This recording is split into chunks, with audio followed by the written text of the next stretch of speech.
Les institutions éducatives sont des prisons déguisées en opportunités. Cette révélation troublante, au cœur de la pensée de Michel Foucault, entre en contradiction radicale avec le récit dominant qui présente l'école comme un vecteur d'émancipation et d'épanouissement personnel. Regardons les choses en face. Des enfants en uniforme, marchant au son d'une sonnerie, assis en rangée disciplinée, demandant l'autorisation d'aller aux toilettes, évaluer, classer, corriger.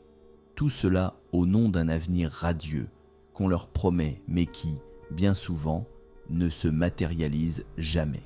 Ce que Foucault et avant lui Nietzsche ont mis en lumière, c'est la fonction cachée de ce système, non pas émancipé, mais domestiqué, non pas éduqué, mais conditionner des corps et des esprits pour la grande course absurde de l'économie moderne.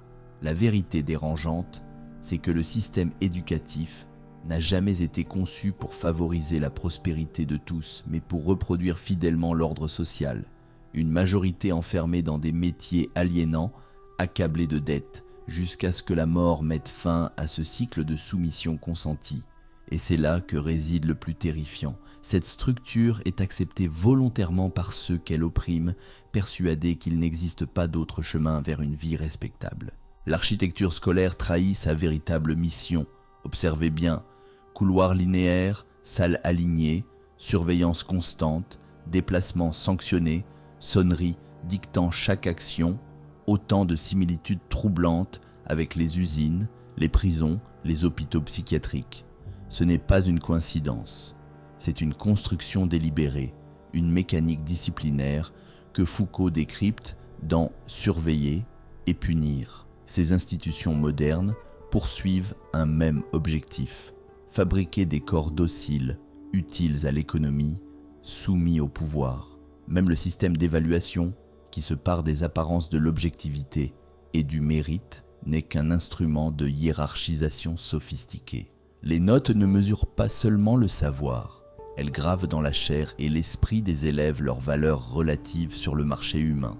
Le bulletin scolaire, avec ses chiffres froids et ses moyennes implacables, constitue le tout premier relevé bancaire existentiel, un document censé définir la valeur intrinsèque d'un être humain dans l'ordre social.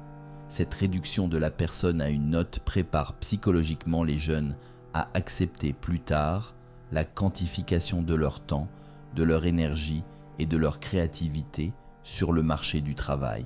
La discipline du temps, pilier central de l'expérience scolaire, prépare le terrain pour l'aliénation future au travail. Lorsqu'un enfant apprend qu'il doit réprimer ses besoins corporels les plus fondamentaux jusqu'à l'autorisation d'une autorité extérieure, il s'entraîne à soumettre son propre corps, ses rythmes biologiques et ses besoins vitaux aux exigences impersonnelles de la productivité capitaliste. Réveil, sonnerie, délai, échéance, ce contrôle chronométrique rigide naturalise l'idée qu'il faut vivre non selon ses propres cycles intérieurs, mais en parfaite synchronisation avec les machines de production externes. Nietzsche, bien avant Foucault, avait déjà dénoncé ce mécanisme dans Ainsi parlait Zarathustra. Il y décrivait la manière dont les institutions éducatives étouffent l'exceptionnel au profit de la conformité, de l'obéissance, des valeurs du troupeau. Les structures disciplinaires de l'école ne suppriment pas la volonté de puissance, elles la redirigent, elles la canalisent dans des formes utiles au système, produisant des individus qui ont intégré à la fois la soumission hiérarchique et le désir de réussir, à l'intérieur des limites imposées. La division stricte des savoirs en disciplines cloisonnées n'est pas un simple choix pédagogique, c'est une stratégie. Elle fragmente la compréhension du réel, rendant presque impossible la perception des dynamiques systémiques. Rarement pousse-t-on un élève à se demander comment l'économie, la biologie, l'histoire et la psychologie s'entrelacent pour façonner son monde. Cette compartimentation du savoir ne vise pas une compréhension globale, mais une spécialisation fonctionnelle. Exactement ce que réclame le marché du travail contemporain. Des spécialistes ultra compétents dans des niches étroites, incapables de remettre en cause la totalité du système dans lequel ils opèrent. Travaille dur et tu seras récompensé. Ce mantra, martelé sans relâche par l'école, est peut-être l'instrument de contrôle social le plus efficace jamais conçu. La croyance selon laquelle le mérite individuel détermine à lui seul le destin économique d'un être humain relève moins de la réalité sociale que d'un dogme moderne, une foi laïque inébranlable. Cette vision, que contredisent frontalement les analyses de Foucault et Nietzsche, place toute la responsabilité de la position socio-économique sur les épaules de l'individu, masquant les forces structurelles et historiques qui tracent en amont les trajectoires de vie. Pourtant, les études contemporaines sur la mobilité sociale révèlent une vérité dérangeante. L'avenir économique d'un enfant dépend d'abord du code postal où il naît et du patrimoine de ses parents, bien plus que de son talent, de ses efforts ou de son intelligence. Les recherches longitudinales sont formelles. Le meilleur prédicteur du revenu d'un adulte, ce n'est ni son QI, ni ses résultats scolaires, ni son éthique de travail, mais le niveau socio-économique de sa famille. Voilà qui contredit radicalement le récit scolaire du mérite individuel comme clé de l'ascension. Nietzsche avait déjà identifié cette logique comme une forme de morale d'esclave, une idéologie qui pousse les dominés à croire que leur domination est juste, naturelle, méritée. Dans la généalogie de la morale, il démontre comment les idéaux en apparence nobles servent souvent à entretenir les rapports de pouvoir existants. La transformation de l'injustice structurelle en échec personnel est sans doute l'une des opérations psychologiques les plus efficaces de la modernité. Elle fait passer les problèmes de justice sociale pour des manquements individuels, redirigeant la colère vers soi-même plutôt que vers les structures qui l'ont produite. Foucault, prolongeant cette analyse, montre que le concept même de normalité est une arme disciplinaire. L'école ne se contente pas d'enseigner, elle normalise. Elle établit des normes comportementales, intellectuelles, sociales, puis étiquette les écarts, agités, en difficulté, inadaptés. Mais cette normalisation n'a rien de neutre. Elle est éminemment politique. Certains modes d'être sont validés, d'autres pathologisés. Et surtout, cette domination ne passe pas seulement par la punition directe, mais par l'intériorisation du regard normatif. L'élève apprend à s'observer, à se corriger, à se discipliner lui-même. Le système des diplômes, présenté comme une juste récompense du mérite, n'est souvent rien de plus qu'un dispositif de filtrage social. Il ne valide pas seulement des compétences, il trace les frontières invisibles de ce qui est permis et de ce qui restera inaccessible. Historiquement, l'explosion des exigences de diplôme coïncide précisément avec les moments où les groupes jusqu'alors exclus, femmes, minorités racisées, classes populaires, commencent à accéder massivement aux institutions éducatives. Cette inflation des titres, qui exige aujourd'hui des diplômes pour des postes qui n'en demandaient aucun hier, n'est pas un hasard du progrès, mais un mécanisme sophistiqué de préservation des hiérarchies sociales, habillé du mythe séduisant de la méritocratie. Au cœur de ce récit enjôleur, une contradiction éclatante. On célèbre quelques histoires d'ascension comme preuve que tout est possible. L'enfant d'un agent d'entretien devenu médecin, l'immigré bâtisseur d'entreprise. Mais ces trajectoires, précisément parce qu'elles sont rares, servent à légitimer un système où elles ne devraient pas l'être. L'exception devient vitrine, vitrine qui masque la règle. L'école ne facilite pas la mobilité sociale, elle l'organise, la canalise, la restreint dans des cadres qui ne menacent jamais l'ordre établi. Comment transformer des citoyens potentiellement libres en serviteurs permanents de l'économie? La réponse moderne tient en deux mots: endettement structurel. Ce que Nietzsche avait déjà entrevu dans la généalogie de la morale, le lien primitif entre créanciers et débiteurs, est devenu l'axe central du contrôle social contemporain. Foucault, prolongeant cette intuition, aurait noté que les chaînes de fer ont laissé place aux chaînes invisibles du crédit, moins brutales, mais infiniment plus efficaces car internalisées. La dette étudiante incarne à la perfection cette nouvelle forme de domestication psychique. Elle transforme la quête même de savoir et d'émancipation en instrument de capture économique. Et son fonctionnement est révélateur. Contrairement à la plupart des dettes, elle ne s'efface presque jamais, pas même par la faillite. Elle poursuit l'individu comme une ombre juridique, durable, inflexible. Ce n'est pas un défaut du système, c'est son essence. Elle produit ce que l'on pourrait appeler, en adaptant Foucault, des âmes endettées, des êtres dont l'intériorité, les choix, les possibles existentiels sont profondément modelés par le besoin de rembourser. Résultat, des générations entières de diplômés qui ne peuvent plus choisir librement leur métier, leur lieu de vie, le moment d'avoir des enfants, ni même les causes sociales qu'ils veulent défendre, car tout est subordonné à une priorité, générer un revenu pour rembourser leurs créanciers. Le lien entre dette étudiante et soumission au travail n'est pas accessoire, il est structurel, car un jeune adulte écrasé par les mensualités est bien moins enclin à refuser l'exploitation, à contester l'ordre ou à consacrer sa vie à ce qui n'est pas rentable mais nécessaire. Ce n'est pas une conséquence imprévue du financement de l'éducation. C'est la clé de voûte d'un système disciplinaire contemporain qui a remplacé la matraque par la mensualité. C'est précisément là sa fonction. Produire des individus qui n'ont pas les moyens de désobéir. Comme l'observerait Foucault, le pouvoir disciplinaire le plus efficace n'est pas celui qui s'impose contre la volonté du sujet, mais celui qui restructure en amont les conditions mêmes dans lesquelles cette volonté se forme. Et c'est là que la temporalité de la dette devient une arme redoutable. Nietzsche notait déjà que la douleur liée à la dette peut s'inscrire dans la chair pendant 10 à 20 ans, gravée comme une mémoire vive.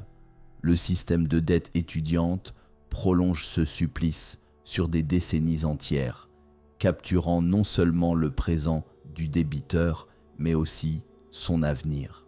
Cette colonisation du futur incarne ce que l'on pourrait appeler, en adaptant Foucault, un contrôle biopolitique temporel, un pouvoir qui ne se contente plus de discipliner les corps dans le présent, mais trace et conditionne leur trajectoire dans le temps.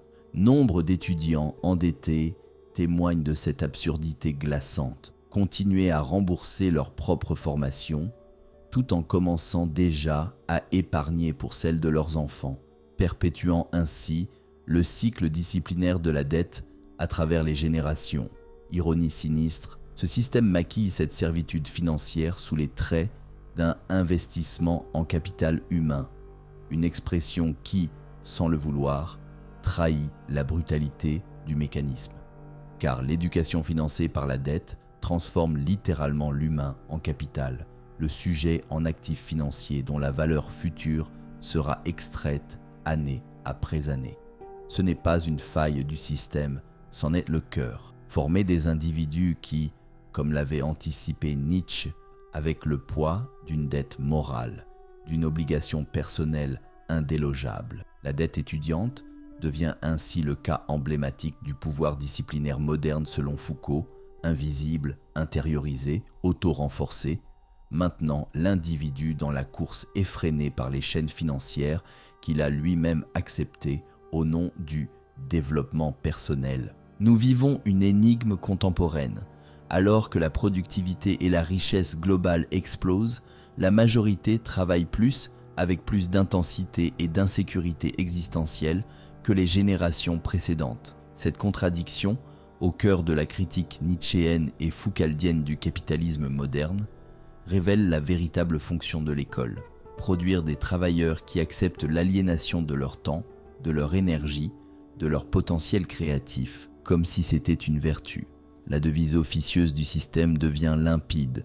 Travaille, paie tes factures, puis meurs. Le concept marxiste d'aliénation prend ici une profondeur psychologique vertigineuse éclairés par Nietzsche et Foucault.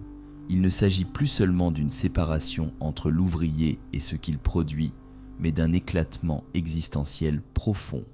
Le travailleur moderne typique accomplit des tâches dont il ne comprend pas vraiment le sens global, dans des structures où il n'a que peu ou pas de pouvoir décisionnel, produit des résultats dont les bénéfices profitent à d'autres, en échange de ressources à peine suffisantes pour maintenir son existence tournée vers le travail.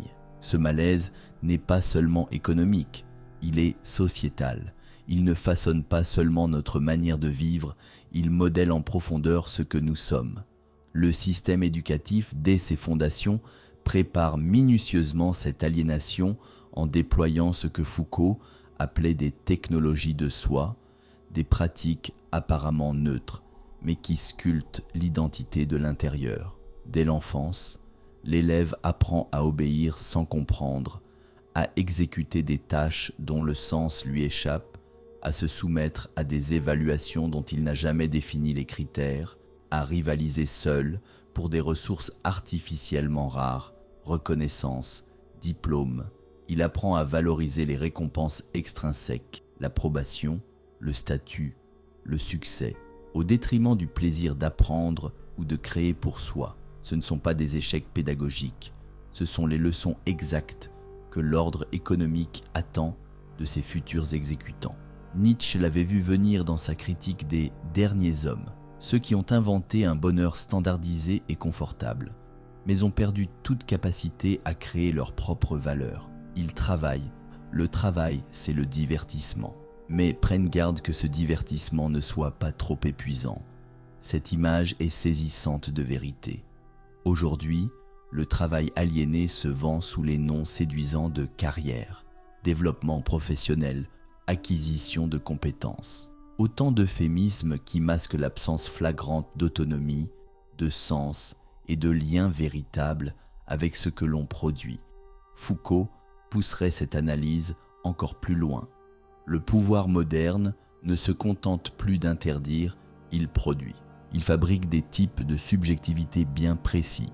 Le système éducatif et économique ne se borne pas à restreindre les possibles. Il génère des individus qui désirent participer à leur propre aliénation, qui intègrent l'éthique du travail vide de sens comme s'il s'agissait d'une vertu personnelle. Le véritable triomphe de ce système, c'est quand l'individu croit avoir choisi ce qui, en réalité, lui a été structurellement imposé. L'apogée de cette domination, l'identité professionnelle. Ce moment où l'on fusionne totalement ce qu'on fait pour survivre économiquement avec ce qu'on croit être. Je suis comptable, je suis responsable marketing. À ce stade, la formation est complète. L'école n'a pas seulement colonisé notre temps ou notre énergie, elle a colonisé notre être. Mais alors, comment répondre à ce constat sans sombrer dans le désespoir ou le cynisme? Nietzsche et Foucault, souvent caricaturés comme penseurs négatifs ou purement critiques, offrent pourtant des outils puissants de résistance et de reconstruction. Le premier et le plus essentiel, c'est ce que Nietzsche appelait la transvaluation de toutes les valeurs, un renversement radical, non seulement des pratiques, mais des fondements invisibles qui les rendent possibles. Appliquée au système éducatif et économique, cette transvaluation commence par une question brute mais salvatrice. Et si tout ce qu'on nous a appris à désirer n'était pas forcément désirable, qu'est-ce qu'une vie véritablement accomplie? Quel savoir, quelles aptitudes ont une valeur authentique, indépendamment de leur prix sur le marché? Quelle éducation pourrait faire naître des êtres humains entiers et non de simples rouages efficaces? À ces questions, Foucault apporte une lueur, ce qu'il nommait des pratiques de liberté, des formes de construction de soi qui ne rejettent pas frontalement les institutions existantes, mais œuvrent à la fois à l'intérieur et contre elles pour ouvrir de nouvelles possibilités subjectives. Cela se traduit concrètement par des pédagogies critiques, des formes d'enseignement qui transmettent certes les codes nécessaires pour évoluer dans le monde tel qu'il est, mais qui, en même temps, éveillent la capacité de remettre en cause les fondements mêmes de ce monde. Le pédagogue Paulo Freire, traducteur lumineux des intuitions foucaldiennes, parlait d'être dans le système sans en être le produit. Une posture qui évite à la fois le rejet naïf et la soumission docile. En pratique, ces technologies éducatives de résistance prennent plusieurs formes. Créer des espaces tiers d'apprentissage hors des institutions officielles, pratiquer une désobéissance épistémique en remettant en cause les hiérarchies dominantes du savoir, développer des programmes d'enseignement qui enseignent la pensée critique dans les structures classiques, former des communautés d'apprentissage horizontales qui préfigurent une éducation non hiérarchique. Ce ne sont pas des utopies abstraites, mais des pratiques déjà vivantes à travers le monde. Sur le plan économique, la résistance passe par une stratégie que l'on pourrait appeler un minimalisme stratégique, la réduction volontaire des besoins matériels, non par austérité, mais pour se rendre moins vulnérable au chantage économique. Comme Foucault l'avait pressenti, le pouvoir disciplinaire agit avec le plus d'efficacité chez ceux dont les désirs ont été colonisés et qui ne peuvent les satisfaire qu'en se soumettant entièrement au système. Réduire cette dépendance par des pratiques telles que la simplicité volontaire, le mutualisme économique, la coopération autogérée ou l'acquisition de compétences d'autonomie concrète n'est pas un repli individualiste, c'est un acte politique, un rejet silencieux de la gouvernementalité néolibérale, mais l'une des formes les plus puissantes de résistance réside dans la reconquête du temps. L'éducation formelle et le travail aliéné partagent une même logique, transformer le temps humain en marchandise, le découper, le vendre, l'optimiser comme un produit. Résister à cette logique temporelle, c'est pratiquer l'apprentissage lent qui valorise la profondeur plutôt que la rapidité, expérimenter des formes alternatives de travail qui refusent l'équation automatique entre temps passé et valeur créée, cultiver délibérément ce que les anciens appelaient l'otium, un temps désinstrumentalisé dédié à la contemplation, à la relation humaine et au développement intérieur. C'est dans cette reconquête du temps, du savoir et de soi que peut surgir, non pas un retour en arrière, mais l'ébauche d'un avenir plus libre, plus humain, plus profond. Ces technologies de résistance ne constituent pas un programme politique unifié ni une utopie définitive, mais un ensemble pluriel de pratiques expérimentales. Comme le soulignait Foucault, il n'existe pas de point de vue privilégié, hors des relations de pouvoir, à partir duquel on pourrait entièrement repenser le système social. Ce qui existe, en revanche, c'est une possibilité constante de problématisation, remettre en question des aspects de la réalité sociale jusque-là acceptés comme naturels ou inévitables. Cette problématisation ouvre des espaces pour ce que Nietzsche appelait philosopher au marteau. Non pas une simple destruction, mais un test de la solidité des structures en place, l'identification de fissures par lesquelles peuvent surgir de nouvelles possibilités. Le véritable défi ne se limite pas à s'échapper de la course effrénée, mais consiste à réimaginer en profondeur les rapports entre savoir, travail et vie humaine. Nietzsche et Foucault comprenaient tous deux qu'une critique purement négative, si nécessaire soit-elle, reste insuffisante. Le moment destructeur doit être suivi d'une poussée créatrice qu'on retrouve chez Nietzsche dans l'innocence du devenir et chez Foucault dans l'esthétique de l'existence. Cette réinvention commence non pas par des réformes institutionnelles abstraites, mais par la transformation des relations quotidiennes au savoir, au travail et à soi-même.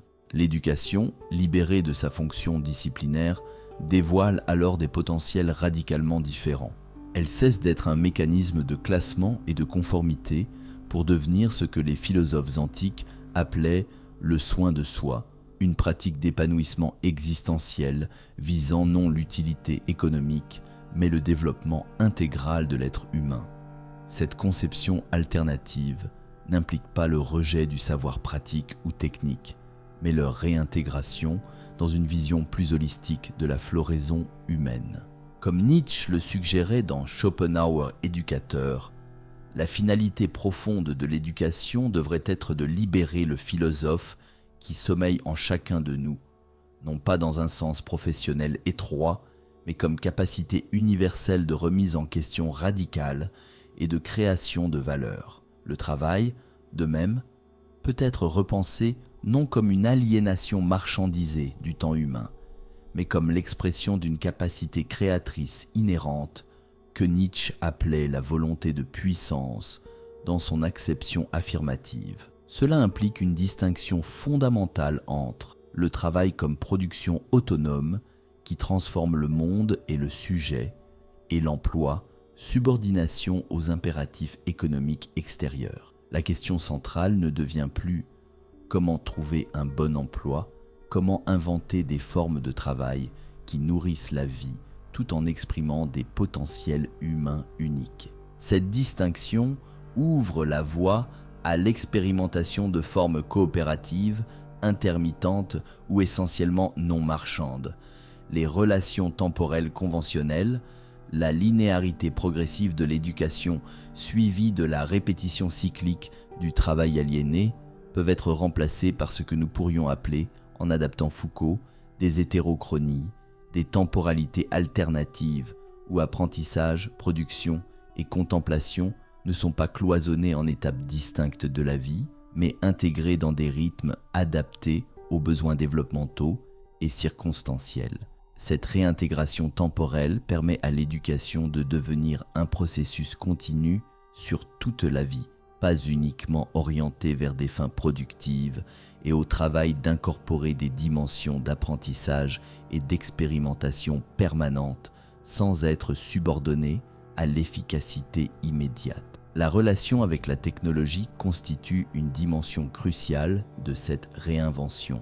L'automatisation et l'intelligence artificielle, aujourd'hui principalement utilisées pour intensifier l'extraction de plus-value, recèlent un potentiel radicalement différent, libérer le temps humain des nécessités du travail instrumental. Ce potentiel ne pourra se réaliser que par des luttes politiques sur la répartition des gains de productivité. Comme le soulignait Foucault, les technologies ne sont jamais neutres. Elles incarnent et renforcent des rapports de pouvoir spécifiques. La vraie question n'est donc pas de savoir si nous déployons des technologies avancées, mais au service de quelles valeurs et configurations sociales. Peut-être que la dimension la plus profonde de cette réinvention est la reconsidération même du concept de valeur. Le système éducatif et économique actuel repose sur une rareté artificielle. Notes, diplômes, emplois et récompenses sont délibérément limités pour créer une compétition perpétuelle. Une approche nietzschéenne, foucauldienne, remet fondamentalement en cause cette rareté, en la reconnaissant non comme un fait naturel, mais comme une construction sociale spécifique. L'abondance actuelle de connaissances, de coopération et de capacités productives pourrait soutenir des formes radicalement différentes d'organisation sociale, non basées sur la rareté compétitive, mais sur la floraison collaborative. Cette vision n'est pas une utopie abstraite, mais un horizon guidant des expérimentations concrètes. Comme l'insiste Foucault, il n'existe pas de société parfaite à implémenter sur un plan révolutionnaire, mais une possibilité constante de problématisation, c'est-à-dire la remise en question d'aspects de la réalité sociale jusque-là acceptés comme naturels ou inévitables. Cette problématisation ouvre des espaces pour ce que Nietzsche appelait « philosopher au marteau », non pas une destruction pure, mais le test de la solidité des structures existantes, l'identification de fissures par lesquelles émergent de nouvelles possibilités.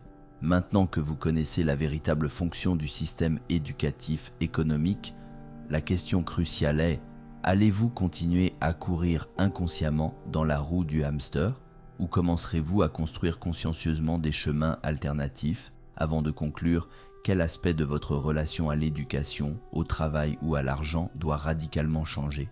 Posez-vous cette question et donnez-moi la réponse en commentaire. Si vous vous abonnez, on se retrouve très vite. Je vous souhaite une bonne continuation.